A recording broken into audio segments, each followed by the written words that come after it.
Now we are going to discuss lesson number 21, that is the social movements in the present century.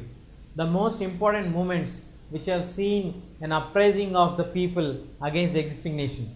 Before going into the movements, the 20th century has been the background of various new changes which have come in this context. We have seen Germany rising in the Nazis' rule. We have seen the two world wars of one is because of the victim of Germany, the other one to revenge against it. So we have seen the rise and upfall of Germany in the context of two world wars. We have seen two power blocks getting formed. Again we have seen Italy rising in the fascist system, and moving on to fascism, we have Mussolini rising from a normal person to a very dictatorship status, where he developed Italy and he made Italy to be a very strong nation to fight against it. His famous slogan was like, what is a motherhood for women is the maternity, or like maternity conditions like which satisfies a woman to be a complete person. In the same way, war will make a nation to achieve its success.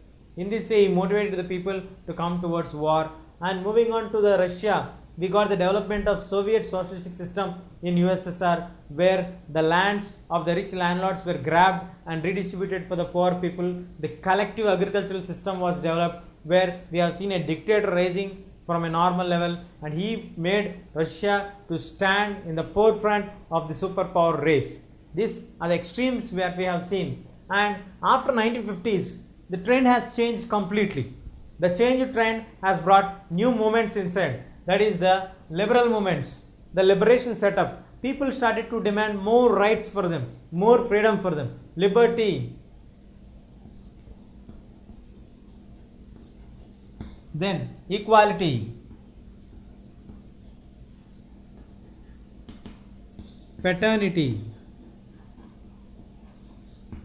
These were the main guiding principles of 1950. After 1950, many of the colonial nations got independence, and they achieved their success to the larger extent that they could reach to the maximum extent of what they can do and fight against the colonial masters. India also could achieve its independence, fighting against the mighty power of the British without a weapon, that is a weapon of non-violence. In this way, we have seen the extremities of liberal movements, and we also have seen the national movements, national governments, or the change of the colonial governments were thrown away by the uprising national movements in various countries. In this way, the background of this lesson gives us a clear picture of what has given for us till now in the present 20th century. Now we are going to discuss about the social movements.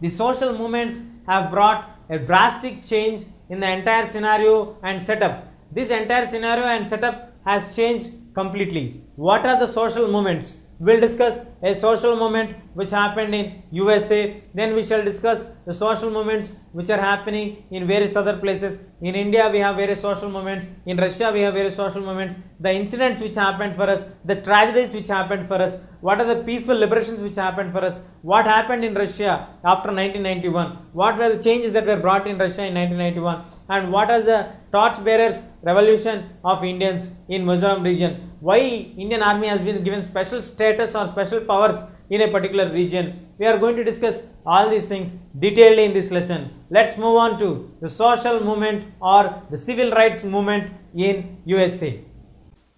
Now we are going to discuss about the civil rights movement.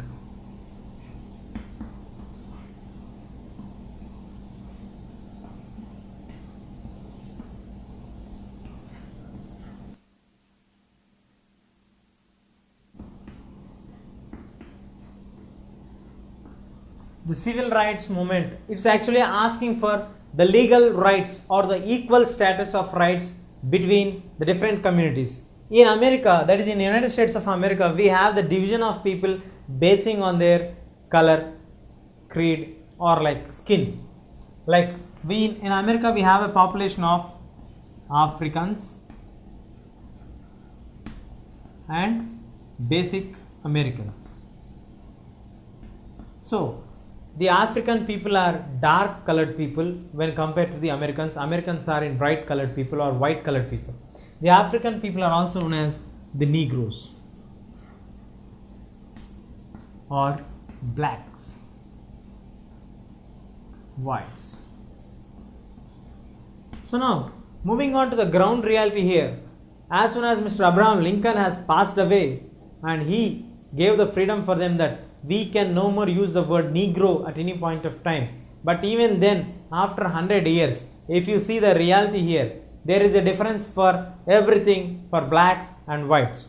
The reality is that, so moving on to the actual facts, that even Abraham Lincoln has clearly mentioned that there is going to be no division in the America, and we are the United States of America. We have drawn people from various communities and settled in America, and there is no division of blacks and whites, but there is from grassroots level, there is a differences for this. Right from buses.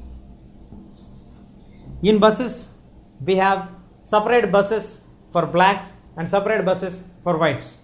The buses and the comforts for whites are different when compared to the buses and compared to the comforts of blacks. So there is separation of buses for blacks, whites. Then moving on to the hotels.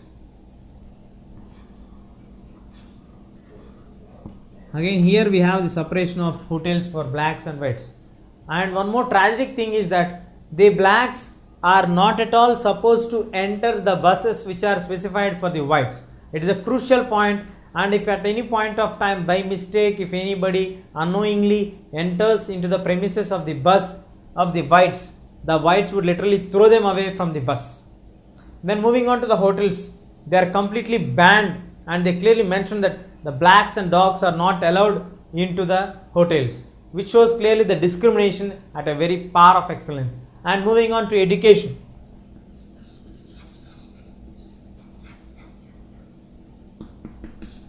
In education, blacks have separate schools and the whites have separate schools. In this way, there is a difference in the education, there is difference in the buses, there is differences in the transport, there is differences in the public gatherings. There are some specified places only for the whites to enter into there. There is a discrimination in the employment opportunities, there is discrimination in the promotion policies, and everything we find the differentiation and discrimination against the blacks and whites is the entire scenario, which is the background for this civil rights movement. As the movement was at its peak, this incident was initially started by Rosa Parks, who sat into the bus, and a white man enters into the black man's bus, and whites can enter into any of the buses. So the white man entered into the buses and he forces Rosa Parks to evacuate the seat and give him a seat, and Rosa Parks, who was tired of that day, rejects that she is not going to give any seat to him. This basic rejection of her black lady raised the issue, anger of the whites, and later this stable lady has issued a very strong message to the whites that she is not going to bear any kind of tolerance further. The blacks were not only discriminated in the buses, in the hotels, in the education, in the job opportunities, or the providing of the employment opportunities or the promotion opportunities. They were not even allowed to build a house nearby to the whites. They were not even given the voting rights same to that of the whites.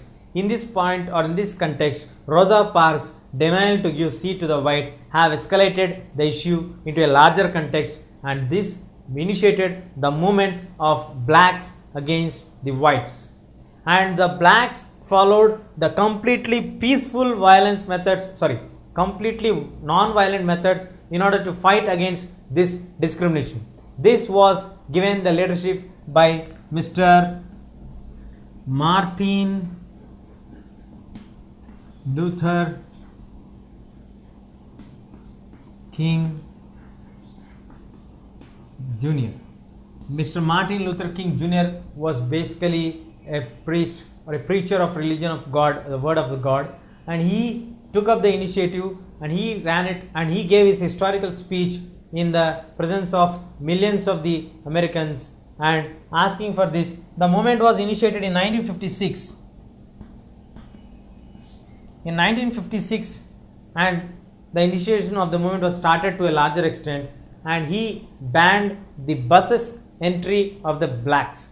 It is like voluntary ban put by blacks against themselves that they are not going to utilize any of the buses.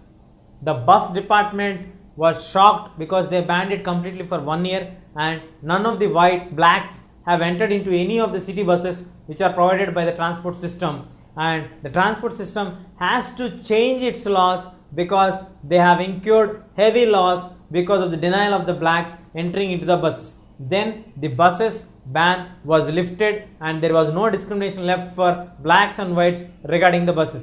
This was initially a success for the people of the blacks against the discrimination. And as the time passed on, in 1963, August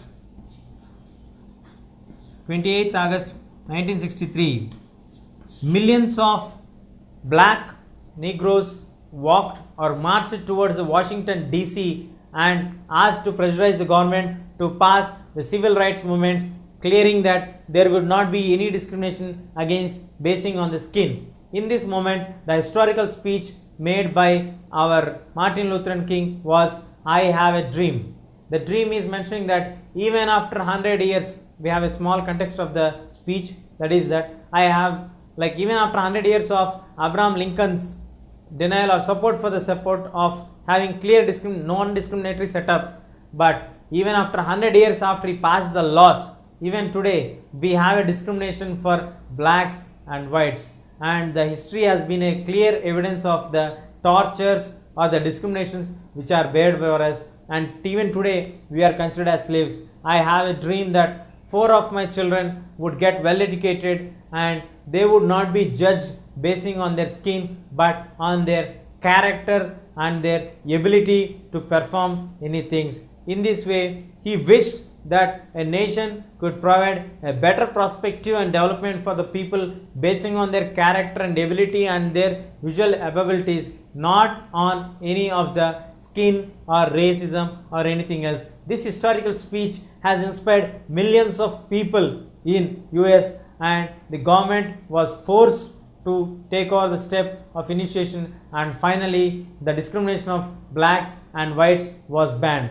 In this process of journey, they took completely the non-violent methods inspired by Mahatma Gandhi, who took at this point of time inspiration drawn from Indian context. We all have to be proud that they have taken the Indian context, and also the same point of time we have to remember the contribution of women in this movement was a very high. Voluntarily they have come up to a larger extent, but on the 1963 historical speech day, no woman was given any right to speak in front of the podium or in the largest text of stage. But actual reality, because of this various diversified people getting motivated towards the issue, has escalated the issue to a larger extent, and which made the American government to bend down and create a clear constitution or evidences or laws clearing that there would not be any discrimination further either for blacks or for whites, and in this way equality can be achieved only through the means of peaceful methods rather than going or indulging into the violent methods where it does not benefit either of the parties. So the non-violent methods have gained more importance after the civil rights movement, which was initiated in 1955 under the leadership of Martin Luther King Jr. Yes, the Martin Luther King Jr.'s efforts were really fantastic in gathering the entire blacks in a single head and pressurizing the government, organizing the meetings, rallies, and preaching the message of equality. And today America stands for the symbol of equality. Today we have even a black president ruling the White House, Mr. Barack Hussein Obama, a historical person. A historical change has happened. If Martin Luther King was not restored that day for this kind of change, and he was not successful in getting a change in the laws, today Barack Obama could not have been the president of United States of America as the 44th president right now.